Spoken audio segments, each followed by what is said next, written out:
Hello, everybody, and welcome back to another episode of Vegan Proteins, Muscles by Brussels Radio. My name is Danny. And I'm 𝐃𝐨𝐧'𝐭. And this is episode 113. Well, hey, everybody, welcome back. Thanks so much for tuning in.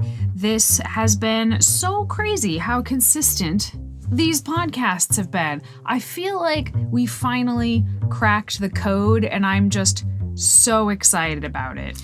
And I'm enjoying these conversations more and more because we're getting more feedback from you, the listener, because without your feedback, we don't exactly know what you want to hear us talk about more. Yeah, we love your feedback. And also, if you are enjoying the podcast, please go ahead and leave a rating wherever you listen to the podcast. It really does help get it in front of more people. So any rating that you can leave us, we would very greatly appreciate it. So it's finally starting to feel like spring. Very excited about that. We are gearing up to head down to Fort Lauderdale, where I'm sure it does not feel like spring to us, but feels like the heat of a very, very humid summer for the Vegan Health and Fitness Expo. I, for one, am really curious to see how this one is going to go. Jeff and Vanessa rented a much bigger space this time around. I think it's all going to be indoors because last time it was indoor-outdoor, but I'm not certain. I think the outdoor was like the food court was outdoors, which was cool. I thought it was cool. But the last one was in 2019. So like it's been a minute. And it was either the very, very end in December of 2018 or the very beginning of 2019. But it's been like 5 years, which is crazy. Yeah, totally. They changed the organization that's going to be sanctioning the event. So it's NGA and not NFF, which should be interesting from a judge's standpoint. I'm curious to see how that goes. I'm guessing we're going to have some new athletes out there that we haven't seen out there before. Oh, I guarantee it. I'm certain. I'm very excited. Yeah, as much as I am curious to know what the landscape will look like with the vendors and the food and all that fun stuff, you know where my heart is. It's the stage. I want to see what the athletes are bringing this year and how it's going to go. Yeah. If you guys are anywhere near the Fort Lauderdale area, I highly recommend you go check it out. It's a full vegan health and fitness festival with a bodybuilding show full of vegans. Like, how cool is that? You absolutely cannot go wrong. Saturday, April 15th. Be there.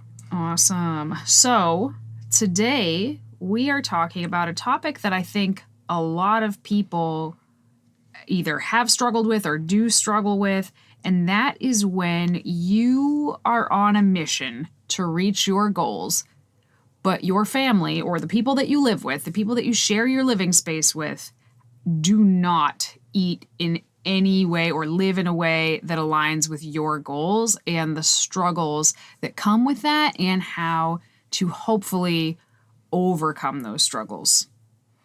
The question is, what are the struggles, Danny? Are you overcoming the struggle for yourself, the only thing you can truly control, meaning like staying in line with your personal goals, with your athlete-minded way of eating? Are you thinking of home and how you can help lead by example and influence others? Where would you want to go with this conversation? I was thinking if somebody has goals and then people around them are making it very hard for them to stick to their plan. That's the thing that I see come up all the time. Less so trying to influence other people to eat healthier. I mean, I think that is kind of a lost cause. Honestly, you can't change anybody but yourself. Obviously, you can model certain behaviors, especially for younger people, but mostly just like focus on yourself. But it's still really, really hard.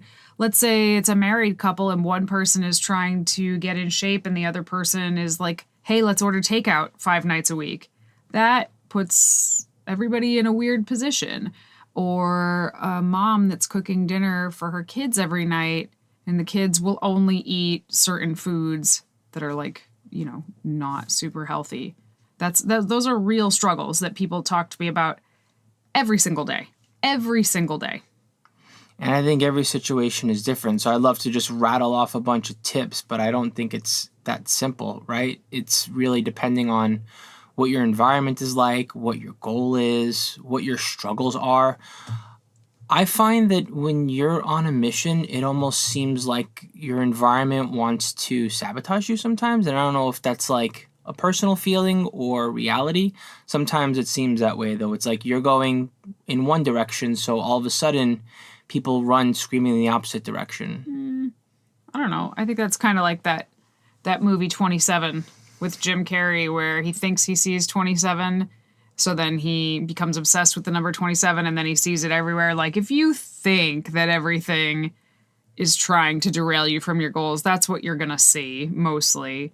But, you know, our society here in the Western world is not really set up with people's ideal health in mind. So I guess it's kind of true. But I don't think, I would hope that it's not like everybody suddenly sees, oh, you're getting in shape, let me make a deliberate effort to be a jerk and do the opposite thing. Like, if your friends and family are doing that, like, big yikes over here. That's not, maybe get a new circle. I don't know if that's what's going on. But even when people are not deliberately trying to sabotage you, this is what I'm talking about. Just other people are just trying to, like, live their life, and it feels like it's derailing you for a number of reasons. Like, have you ever encountered this?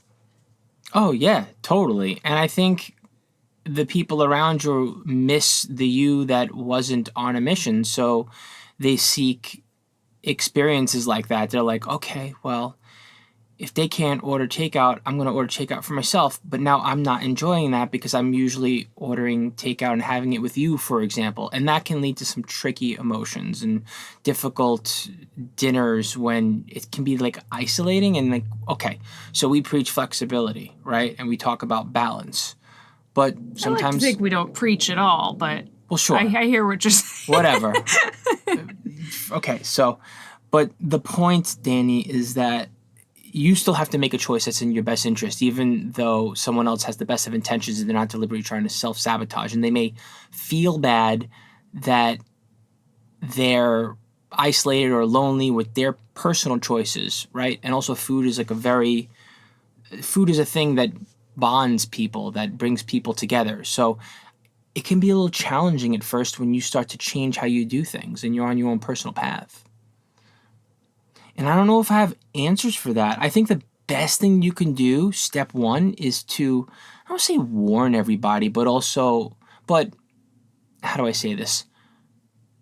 Brief is the wrong word to use. Maybe give everyone a heads up that you're going to be eating in a way that is different than you normally do.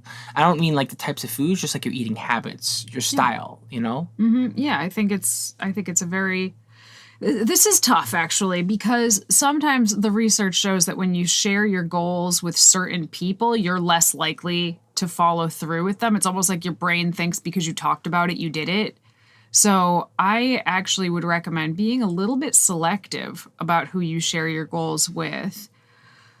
But I think, unfortunately, people that live in your house, especially if you always eat together or you're responsible for cooking meals, I think you have to be like, hey, I'm trying to make some changes.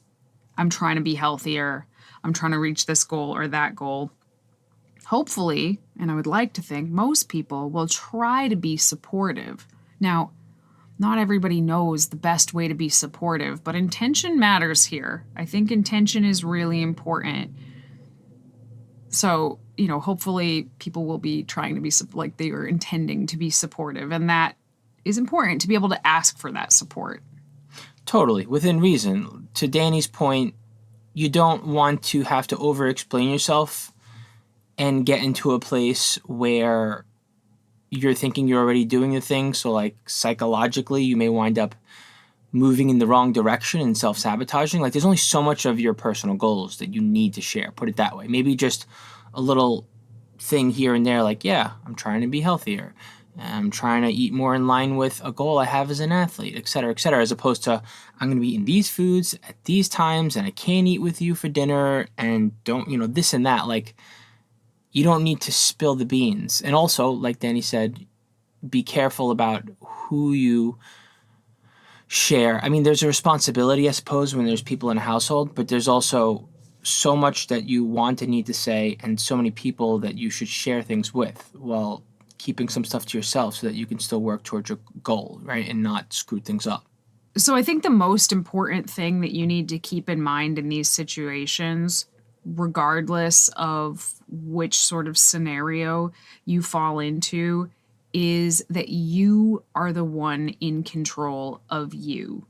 I think you write it down on an index card, put it where you can see it, make it the background of your phone. You are the one that's in control of you. And I'm not saying it's not hard when there's like peer pressure or spousal pressure or just the stressors of daily life make it feel sometimes like you're not the one in control. Like, oh, it would just be so easy to just eat these leftovers that somebody already made.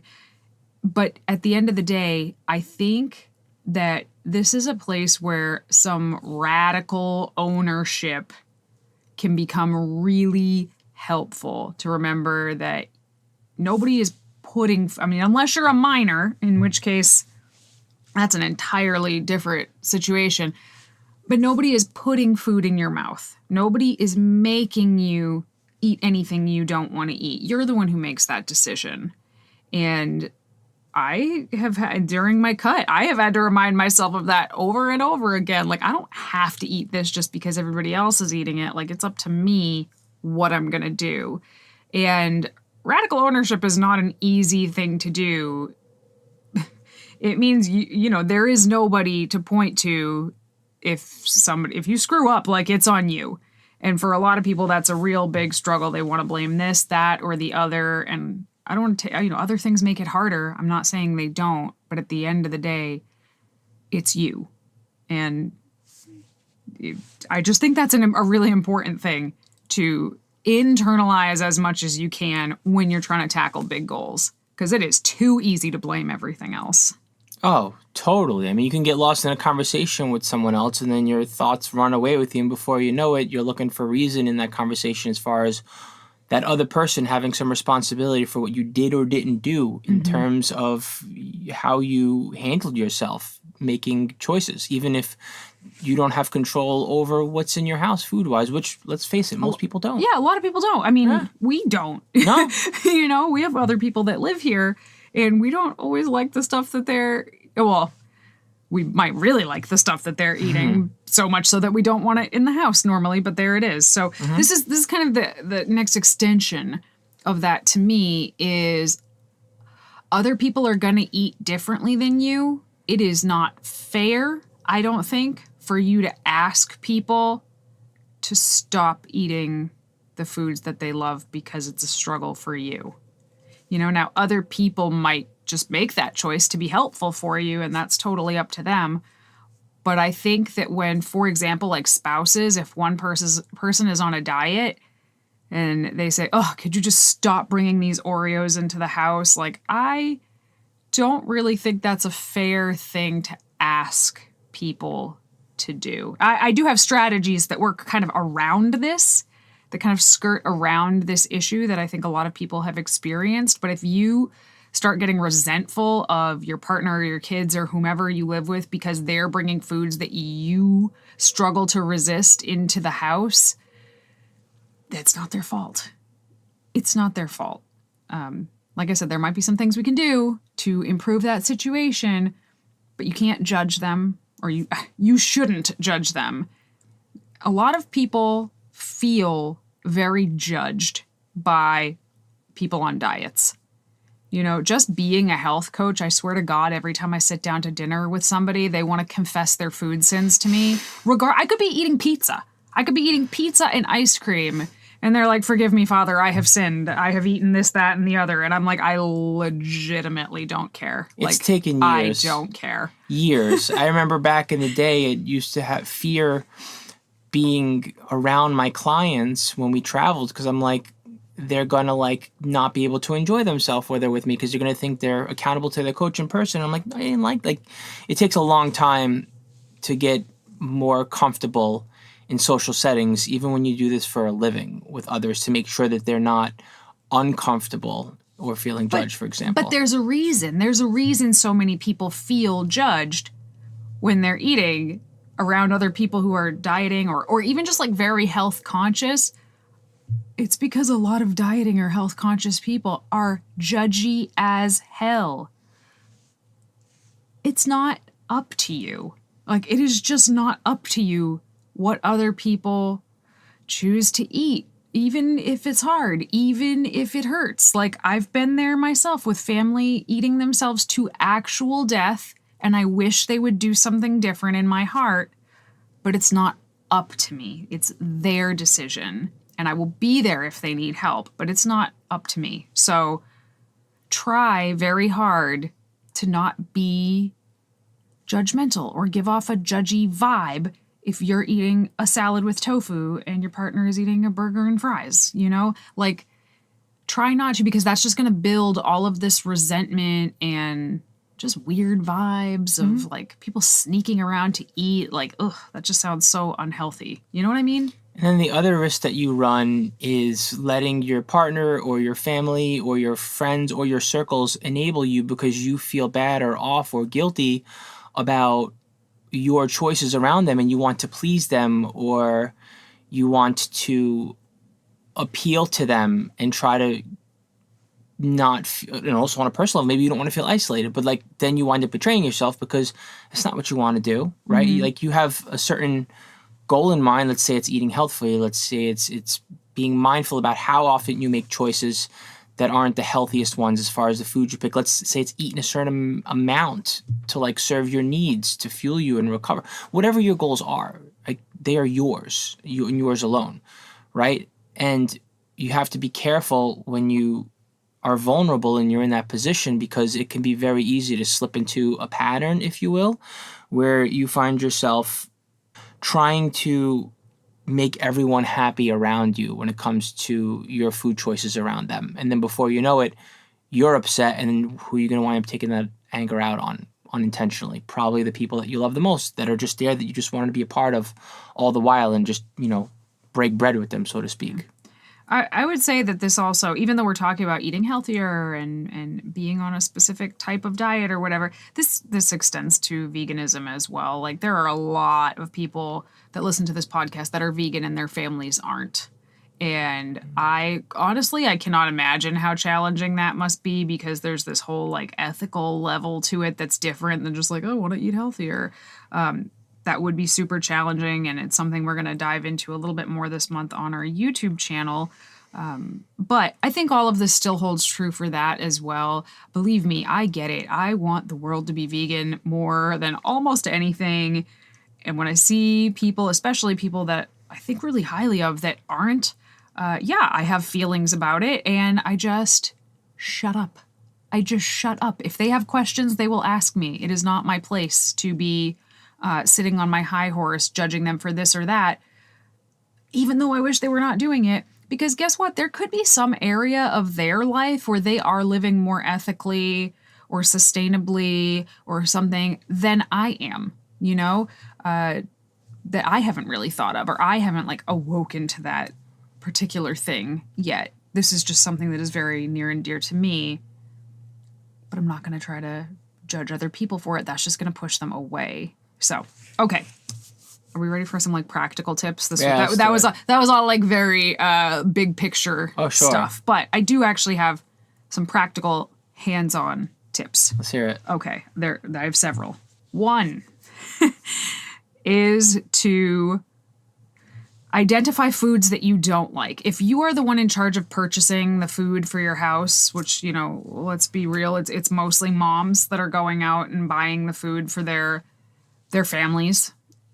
If there is a particular junk type of food that, let's say your kids love cookies, okay, and they want cookies, don't pick out your favorite cookie for them. Pick out your least favorite cookie for them. The cookie that you could totally pass on, that you are not interested in at all. Get that for them, so that it's going to be so much easier to just pass over it than if it's your like absolute most favorite thing. Like if it's chips or crackers or something, they like get it in a flavor that you kind of don't really like.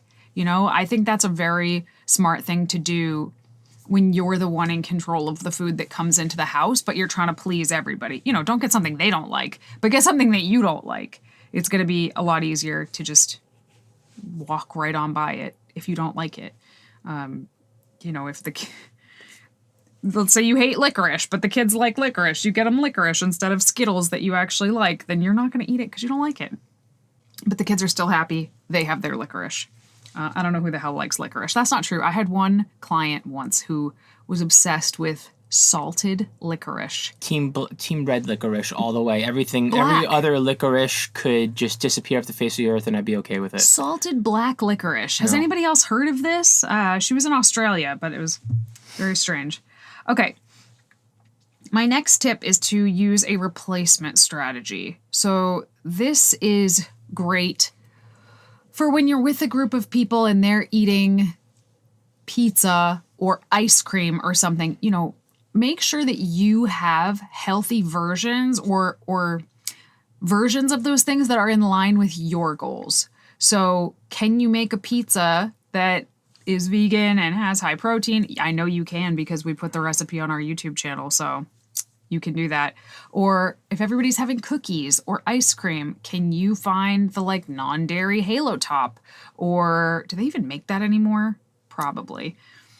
Find healthier versions of things that you know that people in your family, in your household like to enjoy, so that when everybody else is having them, you can still partake. You don't feel totally left out, but you're also not sabotaging your goals to do it. Mm-hmm. Yeah, no, I love that one because you're included, right?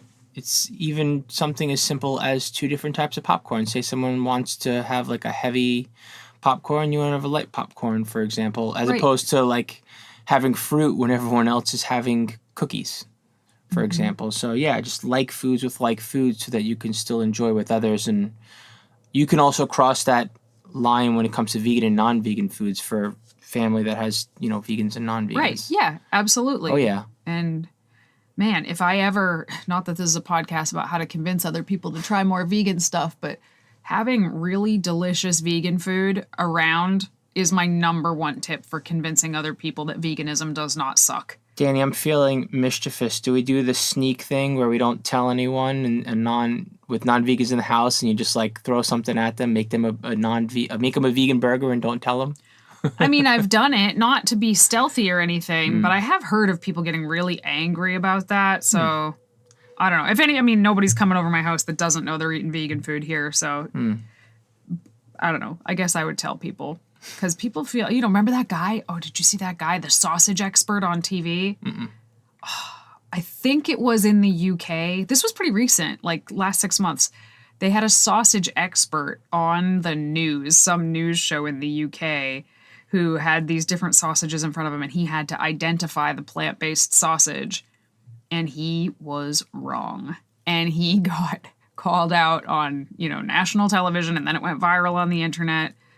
He was pissed, too. Anyway, I guess I'm not really super into deception. If someone wants it, I would never lie to somebody about what they're eating. Fair enough. Because I would be livid if someone did it to me. Well, I not with bad intentions, right? Kind of like, it's not like you're telling them it's meat. You're just serving it. I mean, I've done that at potlucks. I'll bring my tofu chocolate mousse pie. I just put it on the table. I'm not saying there is dairy on it or there isn't. It's a delicious looking pie. People eat it, say, oh my gosh, what was that? No one's ever been mad about that. They're just shocked that it was tofu. Anyway.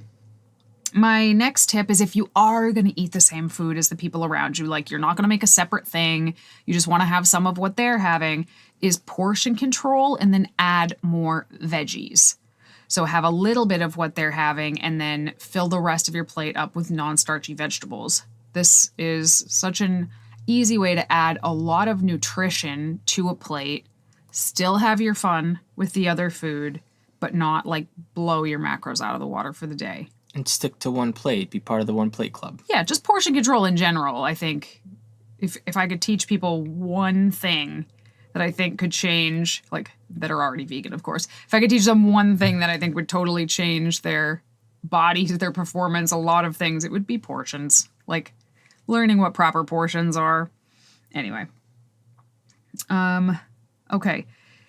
If you are thinking about trying to, I think this particularly applies to people with children, because if you are the adult in the house, it is your responsibility. Like what the kids eat, it's kind of up to you. So it's in your best interest and theirs to like eat better, you know?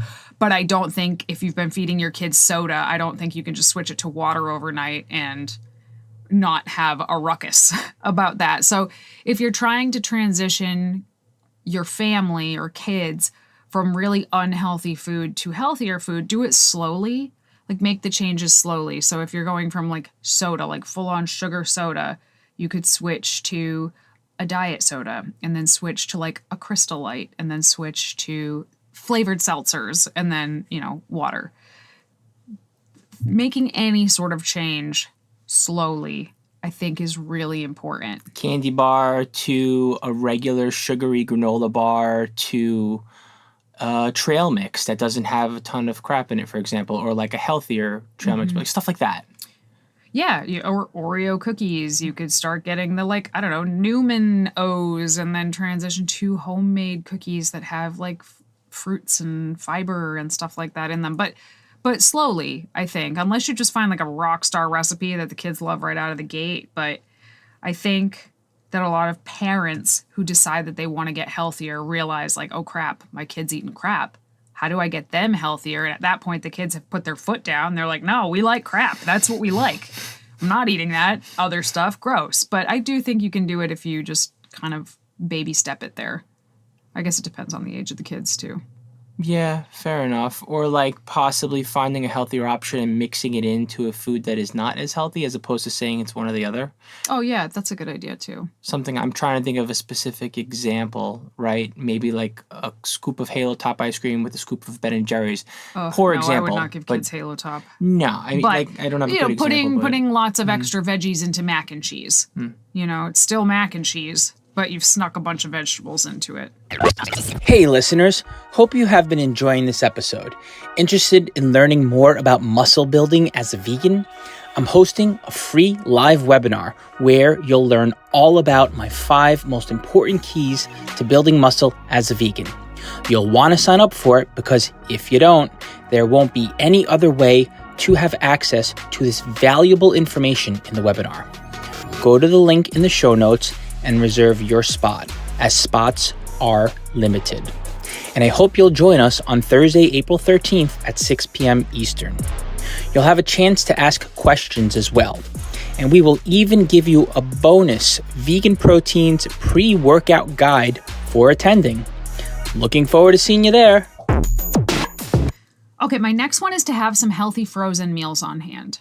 Because there is going to come a time where you have no time, you are running around like a crazy person, you are starving, and there is food that is not in line with your goals right there ready to be eaten. It is so easy to just have that food that's right there ready, but it's gonna throw you off for the whole day. But if you have some frozen meals that you can just pop in the microwave that are in line with your goals, then you are like 5 minutes away from a healthy meal. So these could be foods that you just prepped extra of and you froze some servings of it, or it could be like literal frozen meals from the frozen aisle at the grocery store. There are so many now, some better than others, absolutely. So look around for some good ones. But just grab some of those, have them on hand all the time so you can just make a meal really fast if you need to. Yeah, totally. And Target is notorious in their plant-based section, in the frozen section, for having a pretty wide variety of stuff to choose from when it comes to prepackaged frozen meals. And then you can also just get some one-off stuff. Like one of your favorites that I wound up taking a liking to and became fond of is just the frozen tamales that we have access to over here. I don't know if it's Goya or whatever brand, but you know, obviously it's nothing better than real thing, but like to have that convenience and it's whole foody, you know what I mean? I mean, it's got corn in it. I wouldn't say it's particularly healthy, but man, is it good. In a pinch, compared to like whatever else is prepackaged. Yeah, you know, stuff like that. Yeah. The next one is if you are the only one in your household that is on a health or transformation journey, is to have your own separate cupboard of just like your healthy snacks. So that when you are hungry and you want a snack or you're going to make a meal, you're not opening up the cabinet that has other people's chips and cookies in it. The more you have to look at that, the harder it's going to be to avoid it. So if you have your own cabinet with your own stuff in it, open that cabinet and pick something out of there. Ditto having your own little shelf in your fridge, and hopefully your family won't eat it all on you. But if they do, hey, that's a good sign too. But having your own separate food spaces, I think, can be really, really helpful and just make you feel a little bit more like secure in what you're doing. Yeah. And honestly, I honestly can't even think of a single time where I've ever been upset or disappointed or I've mocked someone I live with or I know and I love that's came to visit from taking something of mine, even if it's like the very last thing that I have access to and I'm in the middle of the most aggressive diet for competing. It's like if someone else wants something, it's fine, and that to me, that like takes away that, how do I say? One, it encourages others to make healthy choices. It makes it so like you're not obsessed with your food and it's inclusive, right? As opposed to like, this is my food, that's your food. So 𝐶𝐿 and I are very different here. Yeah. I mean, honestly, I don't think you break face and I feel like you tease me, but maybe sometimes you're a little real where you're like, don't touch that, that's mine. Oh, I am dead ass serious. I feel a little differently about it, but I mean, the hungrier I am, the worse it is. Like I have murdered for less than if you eat that last thing that I saved.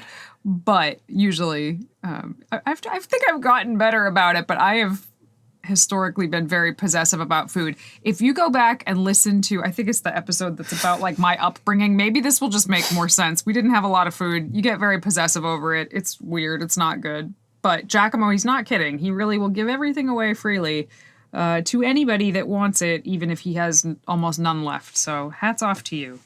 Yeah, it's always been like that. I obviously get the hangries and I have weird, unhealthy behavior that I can't always control the way that I'd like to. It just doesn't translate over into like whatever it is that I'm eating and what's around the house. Anyways. My next tip is just to have a fruit bowl on the counter. Like put a bowl, we always do this. Have a bowl on the counter full of fruits, apples, bananas, oranges, pears, nectarines, whatever's in season. Just like have it around it. That bowl of apples on our counter has saved my butt so many times. We're like, oh, thank God that was there, because I may have very well gone in search of something else that is not as healthy and not as filling. And, it just really, really hits the spot. So I think that every house should have a fruit bowl, but just don't let it go to waste. Don't overfill the fruit bowl so that it all goes to waste. But if it does, don't punish yourself by not buying it again because you didn't go through it one week, because then you're going to put yourself in a downward cycle where you don't give yourself the opportunity to continue to have access to good food. Mm-hmm. Yeah. Yeah. I guess my last tip is just to learn how to cook. Like, there are a lot of, I know I've talked a lot about wives and moms and stuff, but there are a lot of husbands out there who are like, I don't know what to do. My wife does all the cooking. And I apologize if these sound like stereotypes. They are stereotypes, but they're also things that I've heard from the mouths of human beings that I work with many, many times, or I wouldn't say them. My wife does all the cooking, so I don't know what to do. She doesn't want to cook extra meals. And it's like, hey, I have a novel idea. What if, hear me out now, what if you learned how to cook a meal for yourself? Huh? 𝐶𝐿 was laughing so hard that he's silent right now. It's so easy for me to just talk over somebody. I think it's the New Yorker in me, and I'm trying to like not take over the mic, but that's hysterical. Yeah. Well, you know who else I hear it from a lot is like teenagers or young 20-somethings. They live with their parents. They still live with their family, and they are just used to their mom cooking supper all the time. And they, we realize like, okay, this is a really great time in your life for you to learn one of the most valuable skills that you could possibly ever learn, which is how to cook for yourself and cook well for yourself. So I think that is, when you are on your own health journey, it is in your best interest to learn how to cook food that is delicious and easy to prepare and less expensive than eating out and better for you. Like, it is truly in my list of life skills, top 5 for sure, how to cook for yourself. Oh, yeah. Yeah, major. Definitely don't want to discourage that. That's for sure. And definitely giving people the opportunity, especially when you're normally cooking for them to cook for themselves. And why not even, be there to not just support, but also help. Be like, okay, well, this is something you could do. That's something you could do. Mm-hmm. So all in all, if you are in a household where you're the only one that's working towards bettering your health or your fitness or your physique or anything like that, I know it feels like you're alone, but you are not completely alone. I guess my final tip would be to try to find community, find other people who are trying to do the same thing that you are trying to do so that you can support each other, be an ear for each other, help problem solve for each other, and lift each other up. So that is very important. The internet is a marvelous place for this. If you are looking for people, and especially if you're a vegan and in this boat, come check out the Muscles by Brussels Facebook group. It's a free group. It's got over 2,000 people in it now, and it's a great place if people want to chat with one another. A lot of people have made friends in there, and I highly recommend it. Moving on to our question and answer segment, 𝐬𝐿𝐾𝐿, this one is for you. I know I should strength train, but I don't know where to start at home. This person has no equipment right now. They don't have a lot of money to spend, but they have a little bit of money to spend. They want to start strength training at home, but don't know how. The very first thing that you should consider picking up is something that's going to give you some resistance to work with, other than you using your body weight as resistance. And the more budget-friendly option is to buy a set of exercise bands. The less budget-friendly option, but the first thing that you would buy if you have a little more money to splurge on this budget-wise, is a set of adjustable dumbbells. Yeah, there's a huge price spread there, though. Oh, yeah. So you can get a really good set of bands for under $40. Right. Whereas a good set of adjustable dumbbells is a couple hundred at least. Yeah, you're looking at like $250 minimum, maybe even upwards of $5 or $6. But believe it or not, that could outfit your entire gym if you're looking to spend under $750. And maybe if you can, you wind up getting a bench too, because that would be the next thing in line. But if you're doing bands only, I wouldn't say that you necessarily need a bench. You would just stick to the bands and maybe get like a yoga mat so you can do some floor exercises, and then find yourself a good program. We have our Muscles by Brussels membership, for example, and not only do you get community and you get live coaching 3 times a month, you get programming every month, and your programming progresses with you, and we have home workouts and gym workouts, and you have access to us. You can email us whenever you want and get a video response from one of the coaches here. It's like you get everything that you need that you would normally get at a commercial gym. Community, access to programming and all that, and you get to do it at home. All right, this question's for you, Danny. I gained weight, but I don't know how much of it is muscle. Is there a way to check?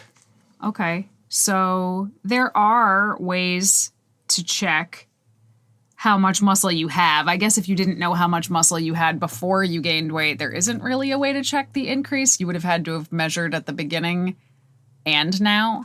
So there are ways to check how much muscle you have, but that won't tell you how much of what you've gained is muscle. But here's the question that you need to think about. This will tell you if you have gained muscle or not. Are you getting stronger in the gym? Like, are your lifts improving?